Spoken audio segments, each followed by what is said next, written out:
Dennis shakes his head a few times.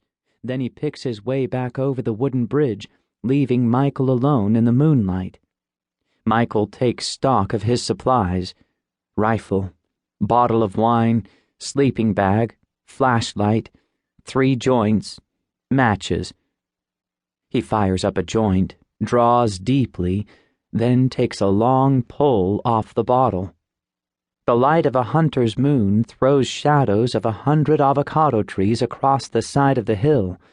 A warm Santa Ana wind rolls down, shaking the steady walls of his cover. The sound is what registers most: the shushing noise of the blowing leaves, like running water, like distant applause. An avocado tree makes good camp, he's learned, its long branches brushing the ground. If the intruders come back for the rest of the crop, he'll see them clearly. They won't see him. Only 100 trees. Which one holds the armed farmer? They won't know, so they'll run. He delights in the mental vision: 3 or 4 high school kids tripping over each other like the Marx Brothers or Keystone Cops, rolling down the hill one on top of the other, running for their lives as far as they know. Next year, he'll come out to guard earlier, before they lose half the crop. No, there won't be a next year. Next year they'll grow organics in the greenhouses. Good money in that. Not this good, but you won't have to lose your stomach to the sound of a plane or a helicopter. Better for the spirit. For the moment, he has forgotten having formulated this resolution in the past. He fires up the second joint on the heels of the first, chain-smoking. A sense of peace settles over him, starting in his belly, radiating out along his arms and legs. He feels good. He's not afraid. He is also not sleepy. This is a problem. This not being sleepy, it needs to be dealt with. His senses feel fully alive. In the house, this would not be such a problem. But what does one do for entertainment under an avocado tree in the dark?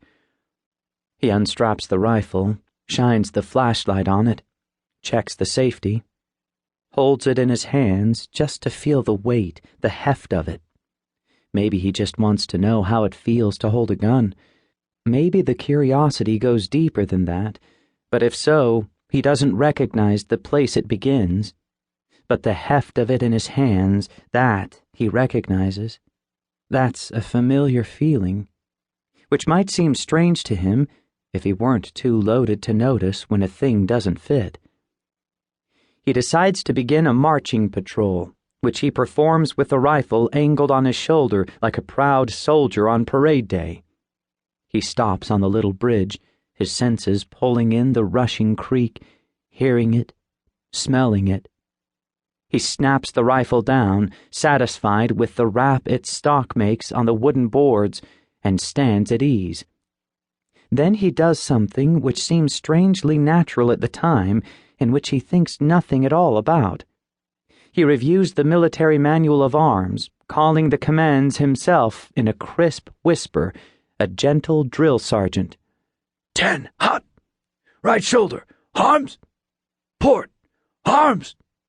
He swings the rifle in accordance with each command, with never a doubt or question. Each move seems to hold its own sense of confidence. Each move is a living thing, a thing with a separate will, able to act on its own. He shifts his hands from balance to stock, spins the trigger housing away from his body, sets the barrel on his shoulder, drops his left hand smartly to his side.